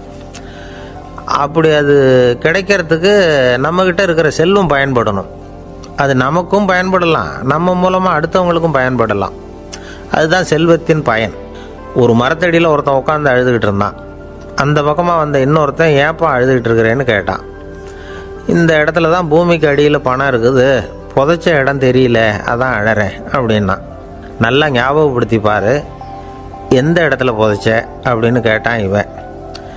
அது எப்படி எனக்கு தெரியும், புதைச்சி வச்சிருக்கிறவன் நான் இல்லையே, எங்கள் எதிர்த்த வீட்டுக்காரன் அப்படின்னானா இவன். அந்த ஆள் என்னை கண்ணாப்புண்ணான்னு திட்டிவிட்டான் சார், அதை நினச்சா எனக்கு ரொம்ப வருத்தமாக இருக்குது அப்படின்னு சொல்லி கவலைப்பட்டார் ஒருத்தர். இதில் கவலைப்படுறதுக்கு என்ன இருக்குது அப்படின்னார் ஒரு பெரியவர். அவர் ஒரு மகான். என்ன சார் இப்படி சொல்கிறீங்க, ஒருத்தர் நம்ம பார்த்து திட்டுனா வருத்தமாக இருக்காதா அப்படின்னார். அது எப்படி வருத்தமாக இருக்கும், திட்டுறதுங்கிறது என்ன, அது வெறும் சத்தம் தானே அப்படின்னார் அந்த பெரியவர். நம்ம ஆளுக்கு தலையை பிச்சுக்கலாம் போல் இருந்தது. இருக்காத அப்படின்னா நமக்கே அப்படி தானே தோணுது. அந்த பெரியவர் சொல்கிறது ரொம்ப பெரிய விஷயம். அதை நாம் புரிஞ்சிக்க முயற்சி பண்ணலாம்னா நடைமுறை வாழ்க்கைக்கு அது ஒத்து வர்றது மாதிரி தெரிய மாட்டேங்குது. இருந்தாலும் அந்த பெரியவர் அதுக்கு என்ன தான் விளக்கம் கொடுக்குறாருன்னு பார்ப்போமே. ஒரு ரயில் போயிட்டுருக்கு, அதில் ஒரு சாது போயிட்டுருக்கார். அந்த ரயில் அவர் ஹரித்வாரம் போயிட்டுருக்கார். அவர் ரயிலில் ஏகப்பட்ட கூட்டம். நம்ம ஊர் ரயில் கேட்கவா வேணும்? டிக்கெட் வாங்கிட்டு கொஞ்சம் பேர், வாங்காத கொஞ்சம் பேர். அது என்னத்துக்கு அனாவசியமாக டிக்கெட் அப்படிங்கிற நினப்பில் பாதி பேர். இந்த கூட்டத்துக்கு மத்தியில் அந்த சாதுவும் போயிட்டுருக்கிறார். உட்கார்றதுக்காக இருந்த இடத்துல ஒரு ஆள் படுத்துருக்கிறான். கொஞ்சம் முரட்டு ஆசாமி. அவன் கால் பக்கத்தில் கொஞ்சோண்டு இடம் பாக்கி இருந்தது. அந்த இடத்துல இந்த சாது உட்காந்துருந்தார். மெதுவாக உட்காந்துக்கிட்டார் போய். ஆனால் அந்த ஆள் ராத்திரி பூரா இவரை காலால் உதச்சிக்கிட்டே இருக்கிறான். அது இவருக்கு ரொம்ப அவமானமாக பட்டுது. அதனால் துக்கம் ஏற்பட்டுது. இருந்தாலும் அதை ஒரு மாதிரியாக சகிச்சுக்கிட்டே இவர் சேர்ந்தார். பொழுது விடிஞ்சுது. அந்த சாது ஹரித்வார் சேர்ந்தார். அங்கே ஒரு பெரிய ஞானியை சந்தித்தார். ராத்திரி ரயிலில் அந்த ஆள் உதைச்சதையும் அதனால் தனக்கு ஏற்பட்ட துக்கத்தையும் இந்த சாது அந்த ஞானிகிட்ட சொன்னார். சொல்லிவிட்டு, ஏன் சுவாமி, எனக்கு துக்கம் ஏற்பட்டதே அது தப்பா அப்படின்னு கேட்டார். தவறு தான்னார் அந்த ஞானி.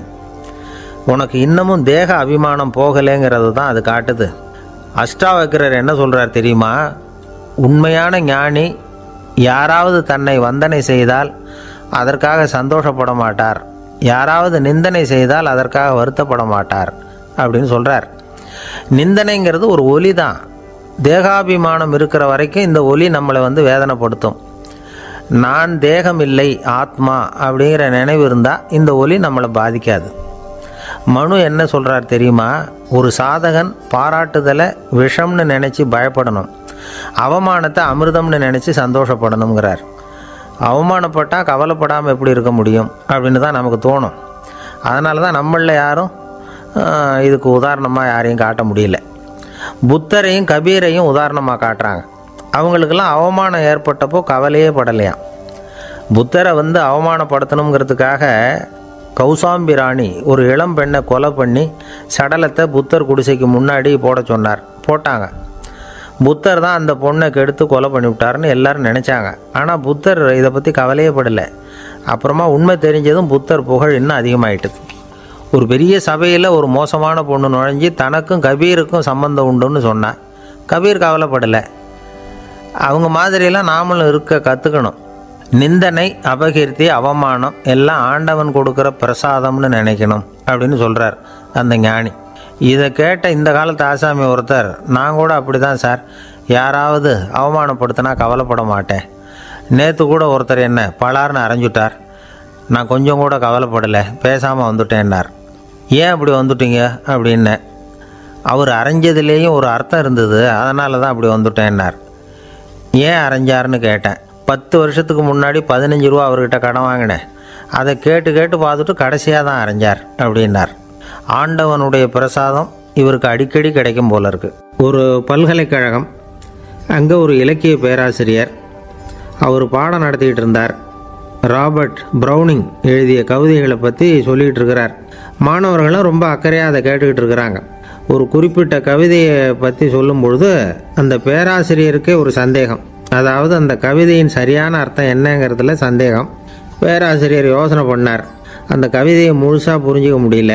அதனால் மாணவர்களை பார்த்து சொன்னார், மாணவர்களே, ஒரு நாள் பொறுத்துங்க, இந்த கவிதையை எழுதின கவிஞர் எங்கள் வீட்டுக்கு பக்கத்தில் தான் இருக்கிறார்.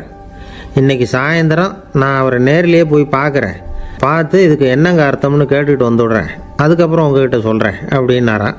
அன்றைக்கி சாயந்தரமே அந்த பேராசிரியர் கவிஞரை தேடிக்கிட்டு போயிட்டார்.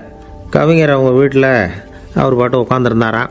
இவர் போய் அவர் முன்னாடி உட்காந்தார். அப்புறம் கேட்டார், ஐயா, அந்த கவிதையின் முழு பொருள் என்னன்னு தெரிஞ்சுட்டு போகிறதுக்காக வந்திருக்கிறேன் அப்படின்னாராம். எந்த கவிதை அப்படின்னாராம் அவர். இவர் அந்த கவிதையை சொல்லியிருக்கார். கவிஞர் கொஞ்சம் யோசனை பண்ணிவிட்டு அப்புறம் சொன்னாராம், பேராசிரியரே, நீங்கள் கொஞ்சம் தாமதமாக வந்துட்டீங்கன்னாராம். இவருக்கு ஒன்றும் புரியல. நீங்கள் என்ன சொல்கிறீங்க? நான் தாமதமாக வந்துட்டேன்னா? நீங்கள் தான் உயிரோடு இருக்கிறீங்களே, அப்படி இருக்கும்பொழுது நான் தாமதமாக வந்துவிட்டேன்னா அது எப்படி அப்படின்னு இவர் குழம்பியிருக்கிறார். இப்போ கவிஞர் சொன்னாராம், ஐயா, நான் உயிரோடு இருக்கிறேன்னா இல்லையாங்கிறது முக்கியம் இல்லை. நான் அந்த கவிதை வரிகளை எழுதினப்போ 2 பேருக்கு அதோட அர்த்தம் தெரிஞ்சிருந்தது. இப்போ ஒரே ஒருத்தருக்கு தான் அதோட அர்த்தம் தெரியும் அப்படின்னாராம். பேராசிரியர் யோசனை பண்ணியிருக்கார். அப்படின்னா அந்த ஒருத்தர் கவிஞர் ராபர்ட் ப்ரௌனிங்கை தவிர வேறு யாராக இருக்க முடியும்?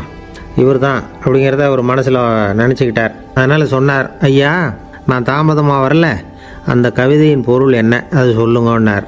பேராசிரியரே, நான் சொல்கிறது உங்களுக்கு புரியலைன்னு நினைக்கிறேன். நான் இந்த வரிகள் எழுதினப்போ 2 பேருக்கு அதோட அர்த்தம் தெரிஞ்சிருந்தது. அந்த 2 பேர் யாருன்னா, ஒருத்தர் ராபர்ட் ப்ரௌனிங், அதாவது நான், இன்னொருத்தர் கடவுள். இப்போ அது கடவுளுக்கு மட்டும்தான் தெரியும். நானே இதை பற்றி பல தடவை யோசனை பண்ணி பார்த்தேன். இது ரொம்ப அழகானது, ஆனாலும் ரொம்ப வழுக்கலானது. அதை பிடிச்சிட்டோம்னு நினச்சிக்கிட்டு இருக்கும் பொழுதே காற்று மாதிரி அது உங்ககிட்ட இருந்து ஓடி போயிடுது. எனக்கு ரொம்பவும் வருத்தமாக தான் இருக்குது. நிச்சயமாக நான் தான் இந்த வரிகளை எழுதியிருக்கிறேன். அதில் அர்த்தம் இருக்குங்கிறது எனக்கு தெரியும், அதை நான் உணர்றேன். ஆனால் நீங்கள் என்னை மன்னிக்கணும், எனக்கே கூட அதை என்னால் விளக்க முடியல. அப்படி இருக்கும் பொழுது உங்களுக்கு எப்படி அதை நான் விளக்க முடியும் அப்படின்னாரா அந்த கவிஞர். அனுபவிக்கப்படக்கூடிய எல்லாமே விளக்கப்படக்கூடிய ஒன்றல்ல, விளக்கப்படும் எல்லாமே அனுபவிக்கப்படக்கூடிய ஒன்றல்ல அப்படிங்கிறது ஞானிகளுடைய கருத்து. அதுக்காக தான் அந்த சம்பவம். வாழ்க்கையில் நீங்கள் தொடர்ந்து ஆய்வு செய்து கொண்டே இருக்கக்கூடிய விளக்கங்களை ஒருபோதும் அடைய முடியாத பரிமாணங்கள் இருக்கிறதுனால தான் அது அலுப்பு தட்டாமல் இருக்குது. உங்களால் நிறைய அனுபவிக்க முடியும், இருந்தாலும் நீங்கள் அனுபவித்து அறிந்த விஷயங்கள் கூட வார்த்தைகளால் விளக்கப்பட முடிவதில்லை அப்படிங்கிறது பெரியோர் சிந்தனை. இதெல்லாம் ஒரு பக்கம் இருக்கட்டும். நமக்கு தெரிஞ்ச பேராசிரியர் ஒருத்தர் 1 மணி நேரம் ரொம்ப விவரமாக வகுப்பு எடுத்தார். கடைசியாக சொன்னார், மாணவர்களே, ரொம்பவும் எளிமையாக விளக்கமாக எல்லா விவரமும் சொல்லியிருக்கிறேன். அதனால் இதில் உங்களுக்கு சந்தேகம் வர்றதுக்கு வாய்ப்பே இல்லை. இருந்தாலும் கேட்க வேண்டிய கடமை கேட்குறேன். இது வரைக்கும் நடத்தினதில் யாருக்காவது ஏதாவது சந்தேகம் உண்டா அப்படின்னு கேட்டாராம். எனக்கு ஒரே ஒரு சந்தேகம்தான் சார் அப்படின்னு எழுந்திரிச்சு நிற்கிறான் ஒருத்தன். என்னன்னு கேட்டாராம். இது வரைக்கும் நீங்கள் என்ன பாடம் சார் நடத்துனீங்க அப்படின்னானா அவன். அம்மாக்காரங்களுக்கு அடிக்கடி ஏற்படுற கவலை ஒன்று உண்டு. அதாவது குழந்தை சரியாக சாப்பிட மாட்டேங்குதே அப்படிங்கிற கவலை. இவங்கெல்லாம் ஒரு விஷயத்தை நல்லா புரிஞ்சுக்கணும். குழந்தைகள்ங்கிறவங்க பெரியவங்க மாதிரி இல்லை. அவங்க கடிகாரத்தில் மணியை பார்த்துட்டு சாப்பிட்றதுக்கு உட்கார்ற ரகம் கிடையாது. பசிச்சா சாப்பிடுவாங்க, இல்லைன்னா விளையாடுவாங்க அல்லது தூங்குவாங்க. அது புரியாமல் அவங்கள கட்டாயப்படுத்தி அல்லது மிரட்டி சாப்பிட வைக்கிறது ரொம்ப தப்பு. ஒரு 8 மாத குழந்தைக்கு 3 மணி நேரத்துக்கு ஒரு தடவை பசிக்கும். அந்த நேரம் பார்த்து சாப்பாடு கொடுத்தா அடம் பண்ணாமல் அது பாட்டுக்கு சாப்பிட்றோம். அதே குழந்தைக்கு 1 வயசு ஆகிறப்போ 4 மணி நேரத்துக்கு ஒரு தடவை பசிக்கும். இந்த வயசில் இயற்கையாகவே பசி குறைஞ்சிருக்கும். அது புரியாமல் என் குழந்தை முன்னாடி மாதிரி இப்போ சரியாக சாப்பிட மாட்டேங்கிறான் அப்படின்னு சில பேர் டாக்டர்கிட்ட போய் சொல்லிக்கிட்டு இருப்பாங்க. இன்னொரு விஷயம், ஒரு குழந்தைக்கு வயசு அதிகமாகிற வேகத்துக்கு உடம்பு எடையும் அதிகமாகிக்கிட்டே போகாது. உடம்பு எடை அதிகமாகிற வேகம் குறைஞ்சிக்கிட்டே வரும். 6 மாத குழந்தைக்கு ஒரு வாரத்தில் 150 கிராம் எடை கூடும். ஒரு வயசில் வாரத்துக்கு 71 கிராம் எடை கூடும். இது புரியாமல் அதிகமாக சாப்பாட்டை கொடுத்து குழந்தைய கஷ்டப்படுத்தக்கூடாது. ஏன்னா அளவுக்கு மீறின உணவு அஜீரணத்தை உண்டு பண்ணிவிடும். குழந்தைக்கு ஒரு தட்டில் கொஞ்சமாக ஆகாரத்தை வச்சு கொண்டுகிட்டு போய் கொடுக்கணும். மலை மாதிரி குவிச்சு வச்சா அதை பார்த்ததுமே பசி அடங்கி போயிடும். அடித்து மிரட்டி பயமுறுத்தி குழந்தைய சாப்பிட வைக்கிற பழக்கம் இருக்குது பாருங்கள். அதுக்கு ஃபுட் ஃபோர்ஸிங் அப்படின்னு பேர். இப்படி பண்ணுனா குழந்தைக்கு சாப்பாட்டில் விருப்பம் குறைஞ்சிரும். அதை கண்டாவே வெறுக்க ஆரம்பிச்சிடும். அது மாதிரி உளம் சார்ந்த பசி குறைவு, சைக்கோஜெனிக் அனோரெக்சியா, அது ஏற்படுமா. சாப்பாடுங்கிறதே ஒரு தண்டனை மாதிரி தோணும். குழந்தைகளுக்கு பிடிச்ச மாதிரியான ஆகாரத்தை கொடுக்கணும். சத்து அதிகம் இருக்குங்கிறதுக்காக அதுக்கு பிடிக்காத ஆகாரத்தை கொடுத்து கட்டாயப்படுத்தக்கூடாது. குழந்தைகளுக்கு 2 வயசு ஆகிறப்போ இயற்கையாகவே எதிர்மறை குணம் உண்டாகும். அதாவது அந்த எதிர்மறையாக பேசுறது. இது மாதிரி சமயங்களில் நாம் என்ன சொல்கிறோமோ அதுக்கு நேர்மாறாக நடந்துக்கும். ஏட்டிக்கு போட்டி. சாப்பிட சொன்னால் விளையாட போவோம், விளையாட சொன்னால் சாப்பாடு கேட்கும். இதை புரிஞ்சுக்கிட்டு நடந்துக்கணும். குழந்தை சொன்ன பேச்சை கேட்கலேன்னு கோவப்படக்கூடாது. குழந்தை வளர வளர பிடிவாத குணம் வர்றது சகஜம். கேட்டதை வாங்கி கொடுத்தா தான் சாப்பிடுவேன் அப்படின்னு பிடிவாதம் பண்ணும். வாங்கி கொடுத்து விட்றது தான் உத்தமம். நீங்களும் அதுக்கிட்ட பிடிவாதம் பண்ணிகிட்டு இருக்கக்கூடாது. ஏன்னா கேட்டது கிடைக்கலையேங்கிற ஏமாற்றம் கூட குழந்தையோட பசியை குறைச்சிரும். கேட்டது கிடைச்சிட்டா பசி அதிகமாகும். கொடுத்ததை மலமலன்னு சாப்பிட்றோம்.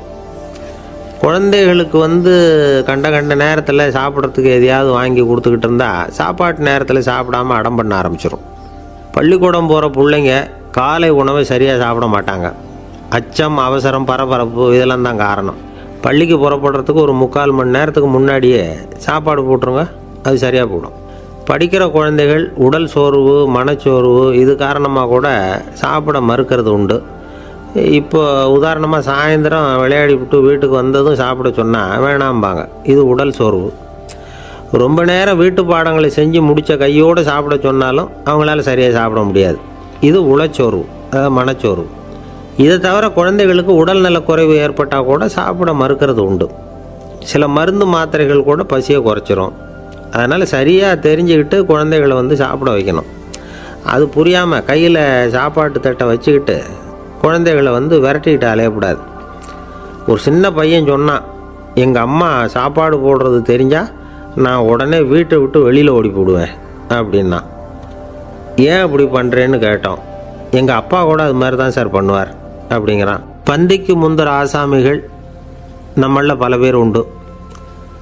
அப்படி முந்தறதுக்கு கூட முயற்சி பண்ணுறவங்க நிறைய பேர் இருக்கிறாங்க. இதில் என்ன ஒரு விஷயம்னா, பந்திக்கு முந்துறது கூட தப்பு இல்லை.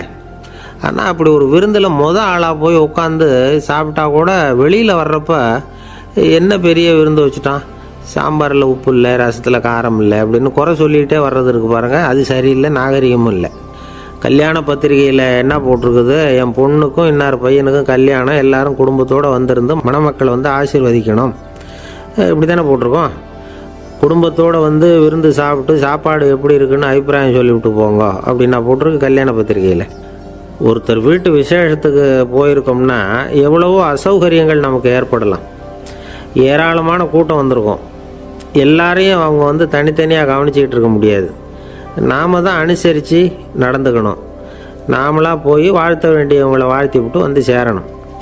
அதை விட்டுட்டு பத்திரிக்கை கொடுத்தானேன்னு போனேன், கவனிப்பே சரியில்லை அப்படின்னு புலம்பிக்கிட்டு இருக்கக்கூடாது.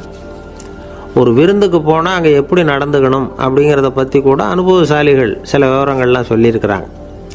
இந்த காலத்தில் கல்யாணம், பிறந்த நாள், அது இதுன்னு நிறைய விருந்துகள் நடக்குது. அதெல்லாம் எதுக்காக? மனித உறவுகளை வளர்த்துக்கிறதுக்காக தான், வேறு எதுக்கு? ஒரு விருந்துக்கு போனால் அமைதியாக பொறுமையாக போய் உட்காரணும். அடித்து பிடிச்சிக்கிட்டு இடத்த பிடிக்க போகிறேன் அப்படின்னு நிற்கக்கூடாது. முதல் பந்தி நடந்துக்கிட்டு இருந்தால் அது முடிஞ்சு இலை எடுத்து சுத்தம் பண்ணதுக்கு அப்புறம் போய் உட்கார்றது தான் நாகரீகம். இலை எடுக்கிறதுக்கு முன்னாடி அங்கே போய் உட்காந்தா நல்லா இருக்காது. நீங்கள் சாப்பிட்டுட்டு உட்காந்துருக்கீங்களா, சாப்பிட்றதுக்கு உட்காந்துருக்கீங்களா, பார்க்குறவங்களுக்கு சந்தேகம் வந்துடும். அதே மாதிரி இலையில் எல்லா ஐட்டமும் பரிமாறினதுக்கு அப்புறம் சாப்பிட ஆரம்பிக்கணும். ஒவ்வொரு ஐட்டமாக வைக்க நாம் பாட்டுக்கு எடுத்து உள்ளே தள்ளிகிட்டே இருந்தோம்னா எதை வச்சோம் எதை வைக்கலன்னு பரிமாறினவரே குழம்பி போயிடுவார். ஏன்னா எப்போ பார்த்தாலும் இலை காலியாகவே இருக்கும். சாப்பிட்றப்போ உங்கள் சாப்பாட்டையே நீங்கள் கவனிக்கணும். அடுத்தவங்க இலையில் என்ன இருக்குது, பக்கத்தில் இருக்கிறவர் எதை அதிகமாக சாப்பிட்றார், இதெல்லாம் நமக்கு என்னத்துக்கு? எல்லாரும் சாப்பிட்டு முடிக்கிற வரைக்கும் பொறுமையாக இருக்கிறது தான் நல்லது. நீங்கள் மட்டும் திடீர்னு பாதியில் எழுந்திரிச்சு பக்கத்தில் இருக்கிறவங்களுக்கு சங்கடமாக இருக்குமேங்கிறதெல்லாம் யோசிக்காமல் நீங்கள் பாட்டு எழுந்திரிச்சு போகக்கூடாது. பக்கத்தில் உள்ளவங்க உங்களை எழுந்திரிக்க சொன்னால் எழுந்திரிச்சு போகலாம். விருந்துகளில் சாப்பாட்டை வீணாக்கிறதே ஒரு நாகரிகமாக போட்டுது.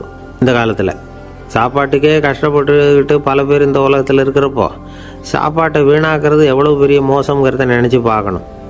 வேணுங்கிற அளவுக்கு கேட்டு வாங்கி சாப்பிட்றது தான் முறை. விருந்தில் இந்த பஃபே அப்படின்னு சொல்லி ஒரு முறை சொல்கிறாங்கல்ல, அதாவது உணவு வகைகளையெல்லாம் பொதுவாக ஒரு இடத்துல வச்சுடுறது, நமக்கு தேவையானதை நாமே எடுத்து ஒரு தட்டில் போட்டுக்கிட்டு சாப்பிட வேண்டியது. இதில் கூட சில பேர் தேவைக்கு அதிகமாக எடுத்து போட்டுக்கிட்டு வீணாக்குறாங்க.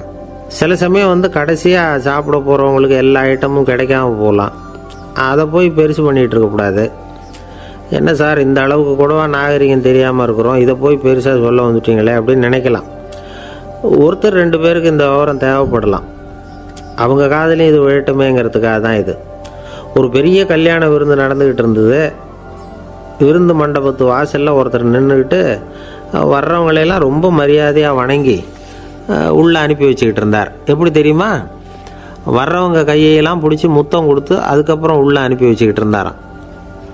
கூட்டம்லாம் முடிஞ்சதுக்கப்புறம் அவர்கிட்ட போய் கேட்டிருக்கிறாங்க, சார் நானும் எவ்வளவோ விருந்துகளுக்கு போயிருக்கிறேன், இருந்தாலும் இவ்வளவு மரியாதையாக வர்றவங்க கைக்கெல்லாம் முத்தம் கொடுத்து வரவேற்கிறத இங்கே தான் பார்க்குறேன் அப்படின்னு சொன்னாங்க. அதுக்கு அவர் சொன்னார், அட போங்க சார், நான் முத்தம் கொடுக்கல, முந்தின பந்திக்கு சாப்பிட்டவங்களே அடுத்த பந்திக்கும் வர்றாங்களான்னு மோந்து பார்த்து அனுப்பி வச்சுக்கிட்டு இருந்தேன் அப்படின்னார். ஒருத்தர் மனசில் நிம்மதி இல்லாமல் உட்காந்துருந்தார். என்ன சார் விஷயம் அப்படின்னு விசாரித்தேன். அகலக்கால் வச்சுட்டேன், அதுதான் அவதிப்படுறேன்னார். விவரமாக சொல்லுங்கன்னேன். வீடு கட்டணும்னு ஆரம்பித்தேன், வேலை பாதியிலேயே நிற்கிது, கையில் பணம் இல்லை அப்படின்னார். இது மாதிரி ஆசாமிகள் பல பேரை நீங்கள் பார்த்துருக்கலாம். இவங்கெல்லாம் சுலபமாக மன அழுத்தத்துக்கு ஆளாயிடுறாங்க. மன உளைச்சல், அதாவது ஸ்ட்ரெஸ் அப்படின்னு சொல்கிறோமே, அதுக்கு அடிப்படையான சில காரணங்கள் உண்டு. அதாவது மிகையாக திட்டமிடுதல் அப்படிங்கிறதும் ஒரு முக்கியமான காரணம். நடைமுறை சாத்தியம் என்னங்கிறத மனசில் வச்சுக்கிட்டு எந்த திட்டத்தையும் தீட்டணும், அப்போ தான் அது சரியாக வரும். ரெண்டாவது காரணம் என்ன தெரியுமா? ஒரே நேரத்தில் பல்வேறு செயல்களில் ஈடுபடுறது. தொலைபேசியில் பேசிக்கிட்டே கையில் இருக்கிற கடிதத்தை படிச்சுக்கிட்டே எதிரில் உட்காந்துக்கிட்டு இருக்கிறவருக்கும் அப்பப்போ பதில் சொல்லிக்கிட்டு மனசில் பல்வேறு சிந்தனைகளை அப்படியே ஓட விட்டுக்கிட்டு இருக்கிறது, இதுவும் மன அழுத்தத்தை உண்டாக்குது. மூணாவது காரணம், எதுலேயும் வெற்றி மட்டும் எதிர்பார்க்குற ஒருதலைப்பட்சமான ஆர்வம். நாம் தொட்டதெல்லாம் வெற்றியாகவே முடியணும் அப்படின்னு எதிர்பார்க்குறவங்க ஏதாவது ஒன்றில் தோல்வியை கண்டால் தோண்டு போயிடுறாங்க. எப்படியும் முடியலாம்ங்கிற எண்ணம் ஏற்கனவே நமக்குள்ளே இருந்துட்டுதுன்னா அந்த அவஸ்தை வராது. அதனால் அதுவும் நம்ம வளர்த்து கொள்ள வேண்டிய ஒரு குணம். மன உளைச்சல் ஏற்படுறதுக்கு இன்னொரு காரணம், எதையும் வேகமாக செஞ்சுடணும் அப்படிங்கிற துடிப்பு. அந்த துடிப்பே மனசை அழுத்த ஆரம்பிச்சிடும். எந்த ஒரு காரியத்திலையும் தாமதமோ இடையூறோ ஏற்பட்டால் அதை பொறுத்துக்கிற மனப்போக்கம் வேணும். அது இல்லாதவங்க அழுத்தத்துக்கு ஆளாயிடுறாங்க. சில பேர் வேலைன்னு எந்த நேரம் பார்த்தாலும் வேலையே கதின்னு கிடப்பாங்க. பொழுதுபோக்குக்கோ உடற்பயிற்சிக்கோ குடும்பத்தில் உள்ளவங்க அல்லது நண்பர்கள் கூட கலந்துரையாடவோ கொஞ்சம் கூட நேரம் ஒதுக்க மாட்டாங்க. இந்த சுபாவம் மன அழுத்தத்தை உண்டு பண்ணும். இதையெல்லாம் புரிஞ்சுக்கிட்டு அதிலிருந்து விடுபடுறது எப்படின்னு யோசிக்கணும். வல்லுநர்கள் இது தொடர்பாக சில யோசனைகளை சொல்லி வச்சிருக்கிறாங்க. அது என்னன்னா, வாழ்க்கைங்கிறது பிரச்சனைகளால் பின்னப்பட்ட ஒன்று. அது எப்போவுமே முடிவடையாத ஒரு தொடர்கதை அப்படிங்கிறத முதல்ல நாம் புரிஞ்சுக்கணும். ஒரே நேரத்தில் ஒரு காரியத்தில் மட்டுமே நாம் கவனம் செலுத்தணும். அடுத்தவங்க காரியத்தில் தலையிடக்கூடாது. எதையும் பேச ஆரம்பிக்கிறதுக்கு முன்னாடி நம்மை நாமே கேட்டுக்க வேண்டிய கேள்வி 2. 1, நான் சொல்ல போகிறது ரொம்ப முக்கியமானதா? 2வது, நான் சொல்கிறத அவங்க கேட்குறதுக்கு ஆசைப்படுறாங்களா? நான் பேசுகிறதுக்கு அது சரியான நேரம் தானா? இதை யோசித்து பார்த்ததுக்கப்புறம் எதையும் பேச ஆரம்பிக்கணும். முடிஞ்ச அளவுக்கு வளைந்து போகிற சுபாவத்தை வளர்த்துக்கணும். நம்ம நேரம் விலை மதிப்பு இல்லாதது, அதை வீணாக்கக்கூடாது. சிரிக்க தெரியலனாலும் பரவாயில்ல, முகத்தில் கொஞ்சம் புன்முறுவலாவது காட்டணும். இதெல்லாம் ரொம்ப முக்கியம். அடுத்தவங்க ஏதாவது செஞ்சால் உடனே நன்றி சொல்ல மறக்கக்கூடாது. தினமும் கொஞ்சம் நேரத்தை தனிமையில் செலவு பண்ணணும். மன உளைச்சலிருந்து விடுபடுறதுக்கு 3 முக்கிய வழிகள் சொல்கிறாங்க. அதை சுருக்கமாக ரெட் அப்படின்னு சொல்கிறாங்க. RED ஆங்கில எழுத்தில். அந்த முதல் எழுத்து R, அது என்னென்னா ரிலாக்ஸேஷன், அதாவது இடை ஓய்வு. 2வது E எக்ஸர்சைஸ், உடற்பயிற்சி. 3வது டயட், திட்டமிட்ட உணவு முறை. அதனால் தியானம், மூச்சு பயிற்சி இதெல்லாம் இந்த இடை ஓய்வுக்கு வழிகள். எந்த வேலையையும் தொடர்ந்து செய்யக்கூடாது. எல்லார்கிட்டையும் கலகலப்பாக பழகணும். மாதத்துக்கு ஒரு நாளாவது குடும்பத்தோடு வெளியில் போயிட்டு வரணும். சுலபமான உடற்பயிற்சிகளை செய்யலாம். உடற்பயிற்சிங்கிறது நமக்காக நாம் செய்கிற ஒரு நீண்டகால முதலீடு அப்படின்னு சொல்லுவாங்க. அதாவது லாங் டேர்ம் இன்வெஸ்ட்மெண்ட்டாக. அளவோடு சாப்பிட்ணும், மெதுவாக சாப்பிட்ணும். இதெல்லாம் கொஞ்சம் மனசில் வச்சுக்கிட்டு நடந்துக்கிட்டால் மகிழ்ச்சியாக வாழலாம். சில பேர் சாப்பாட்டு விஷயத்தில் ரொம்ப அக்கறை எடுத்துக்கிறது உண்டு. ஒரு குண்டு ஆசாமி சாப்பிட உக்காந்தார். முதல்ல ஒரு மாத்திரை சாப்பிட்டார். எதுக்குன்னு கேட்டோம். பசி எடுக்கிறதுக்குன்னார். சாப்பிட்டு முடித்தார். பிறகு மறுபடியும் ஒரு மாத்திரை சாப்பிட்டார். இது எதுக்குன்னு கேட்டோம். சாப்பிட்டது ஜீரணமாகறதுக்கு அப்படின்னார். ஒரு ஆஃபீஸில் வேலை பார்க்குற ஒருத்தர் ஏதோ தப்பு பண்ணிவிட்டார். உடனே மேல் அதிகாரி அவரை கூப்பிட்டு அனுப்புனார். நீ செஞ்சது தப்புன்னார் கோபமாக. இது ஒரு ரகம். சில அதிகாரிகள் இப்படி நீங்கள் செஞ்சது தப்புன்னு சொல்கிறதில்ல, நீங்கள் செஞ்சது சரி அப்படின்னு சொல்கிறதில்ல. எப்படி சொல்லுவாங்கன்னா, நீங்கள் செஞ்சது சரியில்லைன்னு நான் நினைக்கிறேன்